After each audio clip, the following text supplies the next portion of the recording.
चलिए आज हम तो पढ़ते हैं वर्ग सेवन सेवन का पहला पाठ और इसमें पढ़ना है मृदा में पोषकों की पुनः पूर्ति किस प्रकार होती है। अगला चीज पढ़ेंगे पोषकों में प्रोटीन बनने के लिए किस चीज़ की आवश्यकता होती है और एक अंतिम बहुत अच्छा चीज पढ़ेंगे उस चीज़ का नाम है राइजोबियम क्या है। इन तीनों टॉपिक पर अच्छे से बात करेंगे। पहले इनको समझ लेते हैं। पहला हेडिंग जो था पहला हेडिंग था इसमें मृदा में पोषक तत्वों की कमी क्यों हो जाती है, इसकी पूर्ति हम किस प्रकार करते हैं। चलिए जानते हैं मृदा में पोषक तत्वों की कमी क्या होती है।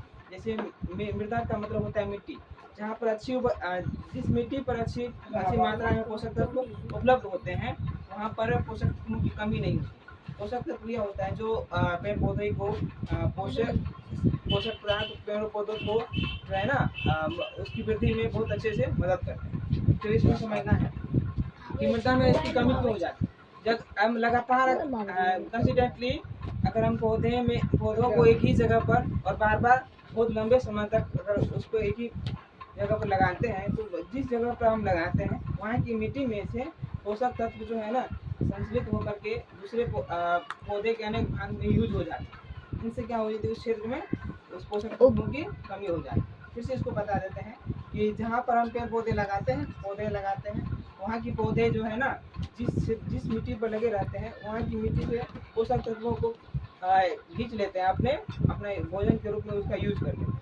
इनसे उस जगह की मिट्टी की पोषक तत्वों में कमी हो जाती है। तो इसकी कमी की पूर्ति हम किस प्रकार करते हैं।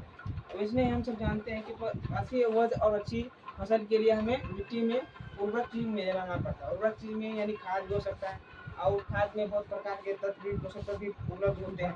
जैसे एक बार परिभाषा को भी समझ लेते हैं। ध्यान पादप मृदा से खनिज पोषक तत्व एवं खनिज से पोषक तत्व अवशोषित करते हैं, अतः मृदा में इसकी मात्रा लगातार कम हो जाती है।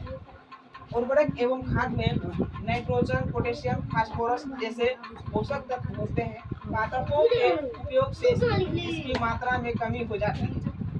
मृदा की समृद्धि के लिए भूमि में उर्वरक और खाद मिलाते हैं। बहुत अच्छी बात बताया इन्होंने।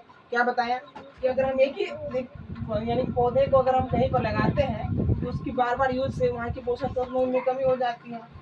पोषक तत्व क्या क्या होता है तो पोषक तत्व होता है नाइट्रोजन पोटेशियम फास्फोरस और भी कई प्रकार के पोषक तत्व होते हैं।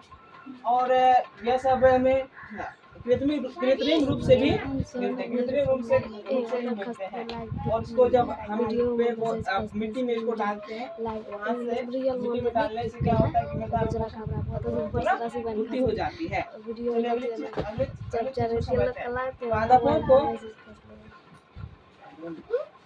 पादपों को प्रोटीन बनाने के लिए किस चीज की आवश्यकता होती है। बहुत इंपॉर्टेंट क्वेश्चन है। यानी कि पादप मतलब पेड़ पौधे को प्रोटीन बनाने के लिए क्या चाहिए। जैसे जस्ट एग्जांपल उन्हें कुछ खाना बनाना है। जैसे मान लीजिए खाना में पेय पदार्थ में जैसे चाय बनाने के लिए बहुत प्रकार का सामग्री चाहिए। जैसे दूध चाहिए बहुत प्रकार का चीज चाहिए। वैसे ही जो पादप होता है उसमें वो पादप यानी पेड़ पौधे उसमें उसको प्रोटीन बनाने के लिए महत्वपूर्ण चीज एक पोषक तत्व की आवश्यकता होती है। वो पोषक तत्व होते हैं नाइट्रोजन की उपस्थिति में ये जो है ना पौधे प्रोटीन बनाते हैं।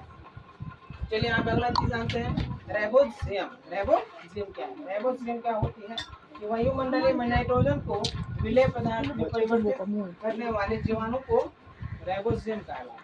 यह अधिकतर कहाँ पर पाया जाता है। यह जो है ना मटर के पौधे मूंग एवं सेम पादपों के जड़ में रहते हैं। राइबोसोम नामक जीवाणु कहाँ पर रहते हैं बताइए तो।